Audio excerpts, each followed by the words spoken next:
뭐 저는 애초에 가격을 보고 투자하는 사람은 아니에요. 막 목표가 얼마면 팔아야지 이게 아니라 그냥 비트코인 레이어 2라는 게 성공하고 발전해 나가는 모습이 보이면 안 판다.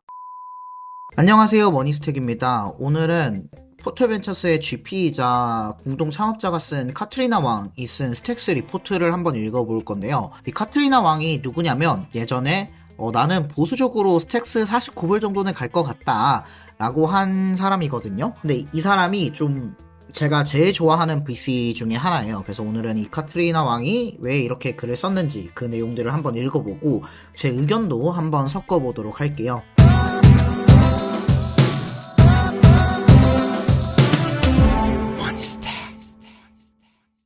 먼저 이 카트리나 왕이 이끄는 VC부터 살펴보면요. 이 카트리나 왕은 포털벤처스라는 VC를 운영하고 있고, 이 포털벤처스는 안드리센 호로이츠 같은 유명 VC 펀드들한테서 프리시드 라운드를 중점적으로 투자하는 펀드를 75밀리언을 투자받은 친구들이거든요. 그리고 얘네는 비트코인 에코시스템을 엄청 좋아합니다. 그래서 이 친구들은 프리시드를 물론 75 직접 투자하고 있고, 뭐 아치, 비마, 빅보이, 비트플로우, 스태킹다오, 제우스 등등 저희가 알만한 프로토콜들에 많이 투자를 하고 있고 특히나 비트코인 쪽에 많이 투자를 하고 있어요. 그래서 내가 이 프로토콜 좋아하는데 하고 보면은 거의 다 포털벤처스가 들어있을 정도로 제가 되게 좋아하는 그리고 저랑 보는 뷰가 거의 90% 이상 같은 VC가 이 포털벤처스라고 볼 수 있겠습니다.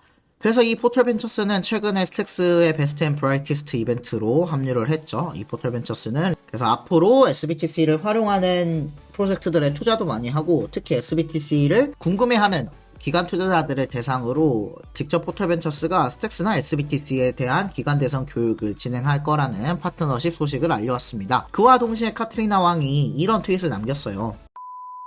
저는 특정 토큰에 대해 글을 쓰는 일이 거의 없지만 스택스에 대한 요청이 많아서 제 생각을 정리합니다. 스택스가 강점인 건 엄청 오래된 블루칩 암호화폐 프로젝트이고 최초의 SEC로부터 규정을 준수했다고 공인된 토큰이고 이에 따라 기간 채택을 위한 주요 동인이 존재한다. 스택스를 사실상 비트코인 스테이킹을 위한 공급 체인으로서 활용할 수 있다라는 점, 고래들이 사용하기 가장 좋은 체인, 그리고 지난 10년 동안 비트코인 레이어 2로서의 포지셔닝을 해온 것, 그리고 SIP10이라는 희귀한 토큰 표준을 갖고 있다는 것을 높이 사고 개발자들도 꽤 많고 프로젝트들도 이미 60개 이상 있고 이더리움과 비교해봤을 때 저평가되어 있고 토큰도 매우 많이 풀려있다. 그리고 앞으로 SBTC를 비롯한 다양한 다가오는 호재들도 있기 때문에 스택스를 좋아한다 라고 하면서 이 글을 적은 거예요. 이 글 자체도 되게 좋은 글이거든요. 그래서 이 글이 궁금하신 분들은 오늘 꼭 끝까지 들어주셨으면 좋겠고 이 49불 이 카트리나 왕이 어떻게 49불을 예측했냐라는 점은 맨 끝에 한번 첨부해드리도록 할게요. 그럼 시작할게요. 네, 카트리나 왕이 직접 쓴 스택스에 대한 의견서를 읽어보도록 합시다. 참고로 제가 예전에 비트코인은 팬더다 라는 영상을 올린 적이 있어요. 그 내용도 이 카트리나 왕이 쓴 거거든요. 그래서 그 영상을 보고 오시면 도움이 될 거예요. 저희가 그 논문을 썼던 당시 저를 아는 대부분 사람들은 제가 스택스를 2차 시장 마켓에서 살 수 있는 토큰 중에 가장 불리시하게 생각했다는 것을 알고 있을 겁니다. 첫 번째로 스택스는 오지 블루칩 크립토 프로젝트입니다. 스택스는 2013년에 무니발리와 라이언 샤에 의해 설립되었고 유니언 스퀘어 벤처스나 럭스캐피탈을 비롯한 투자자가 있는 Y 콤비네이터 출신 프로젝트입니다. 다음으로 스택스는 최초의 SEC의 규제 아래 발행된 토큰이었으며 2021년에 우리는 이제 증권 아니다 라고 하는 업데이트 문서를 SEC에 제공했습니다.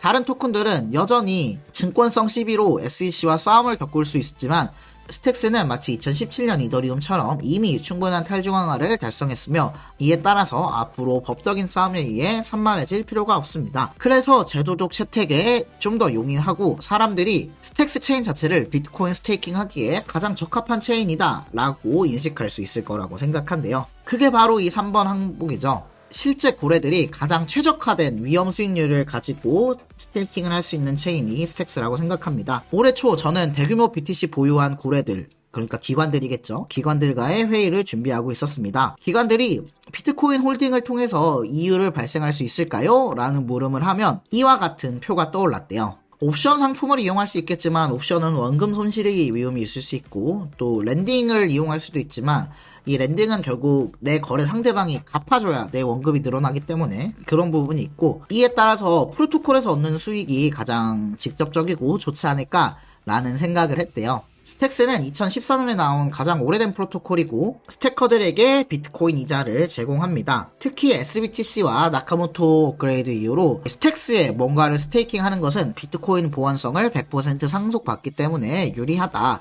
라는 점을 얘기했고요. 다음으로는 아치네트워크와 바빌론이 있습니다. 이 친구들은 둘 다 상대적으로 다른 프로토콜 대비 위험도 낮고 비트코인으로 일들을 파밍할 수도 있다고 생각하긴 하지만, 기관들은 아무래도 보수적이기 때문에 이런 프로토콜은 너무 새롭게 느껴질 수 있다 라는 점도 언급했고요. 다른 EVM 호환 레이어 2들은 어떤가 라고 생각하면, 대부분 이러한 프로토콜들은 주요 신뢰 과정을 통해야 되기 때문에 이런 EVM 베이스 기반의 비트코인 레이어 2들을 기관들에게 소개하는 건 조금 꺼려진다 라고 얘기를 했습니다. 그렇기 때문에 스택스가 아마 기관들이 비트코인 일들을 창출하는데 가장 유리한 체인이 되지 않을까 라고 생각을 하는 거죠.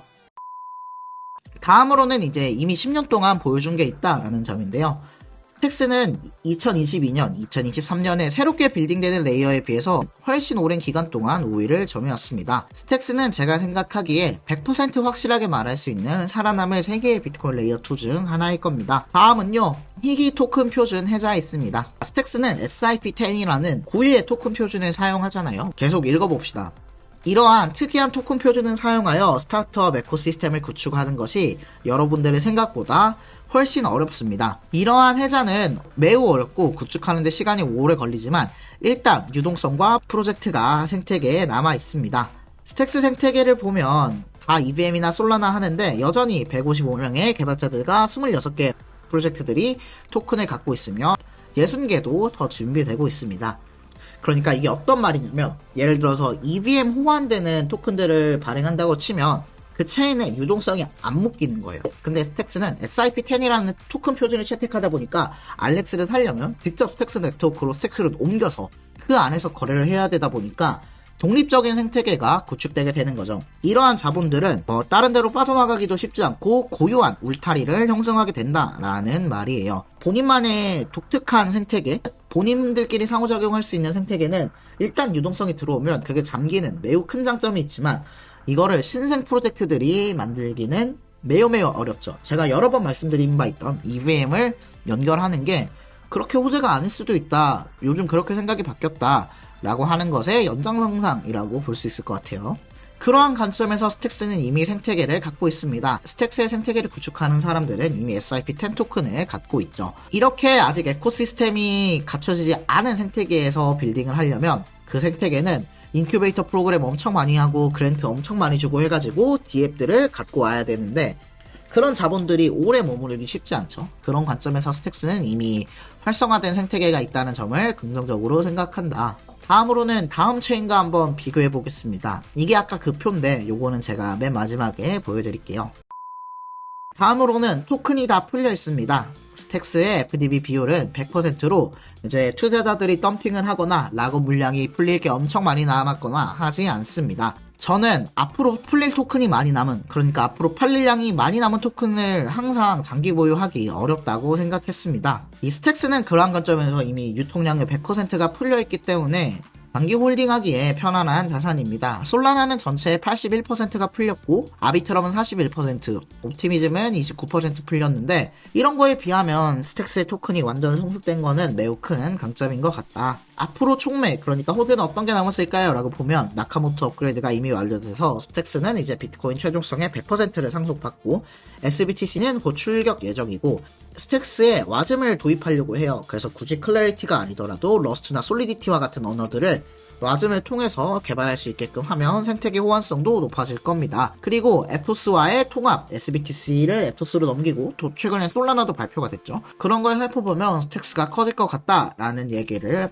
이 카트리나 왕이 하고 있습니다. 그래서 이제 여러분들이 궁금해 하실 만한 카트리나 왕이 나는 스택스 FDB 50빌리언 본다, 보수적으로 50빌리언 본다 라고 가정했던 얘기를 보도록 합시다. 지금 비트코인 시총이 2트릴리언 정도 돼요. 그러니까 이때면 아마 비트코인이 한 7만 불? 뭐 그 정도 하던 때일 텐데 그걸 감안하고 보세요. 먼저 이 전체 가정은 이더리움과 이더리움 레이어 2 관계를 비교해보자 라고 하는 건데요. 이더리움 올타임 하이 마켓캡 대비 약 10% 정도가 이더리움 레이어 2거든요. 이거에 가정해봤을 때 비트코인 위에도 한 10% 정도의 비트코인 레이어 2들이 생성될 수 있다라는 가정을 깔고요. 대신에 아무래도 비트코인보다 이더리움이 가벼우니까 이더리움이 다음 올타임 하이 때는 마켓캡이 3배 정도 늘어나지 않을까라는 가정을 했고, 비트코인은 아무래도 덩치가 크니까 마켓캡이 2배 정도만 늘어난다고 하자라는 가정을 깔았고요. 그랬을 때 다음 불마켓에 비트코인의 올타임 하이는 2.5 트릴리언 정도 될 거다라는 계산을 했고요. 여기서 이더리움 레이어 2를 보면 이더리움 레이어 2는 5개 정도의 레이어 2 또는 이더리움 기반 프로토콜들이 이렇게 점유율을 나눠 갖고 있죠. 뭐 옵티미즘, 아비트럼, 티아, GK, 스타크넷, 아이겐레이어 이런 친구들이 이렇게 나눠 가는 것처럼 비트코인 레이어 2도 이렇게 점유율을 나눠 가질 것 같다. 그때 스택스 경쟁자로 누가 남을까? 우리는 비트코인 레이어 2 중에 스택스랑 비교할 만한 게 5개 정도 남을 거라고 생각한다. 아직 등장하지 않았거나 오늘날의 스택스처럼 거의 토큰이 다 풀린 비트코인 레이어 2가 5개 정도 있을 거라고 생각한다. 그럼 이 2500 트릴리언에서 10%가 250이고 그 5개 중에 하나라고 하면 50불, 49불 정도가 되는 거죠. 그리고 이 사람은 이걸 보수적으로 잡았다라고 했는데요. 뭐 대충 어떤 가정인지는 이해하시겠죠? 뭐 제 의견을 드리면 저는 아마 제가 생각하는 모든 기관이 다 스마트 컨트랙트 쓰고 이런 거는 다음 불사이클일 것 같아요. 지금 불사이클 말고 다음 불사이클일 것 같고, 그때가 되면 스택스랑 비슷한 친구들이 5개 정도 될 거다라고 했지만 저는 2개나 3개 정도로 제 편이 될 것 같아요.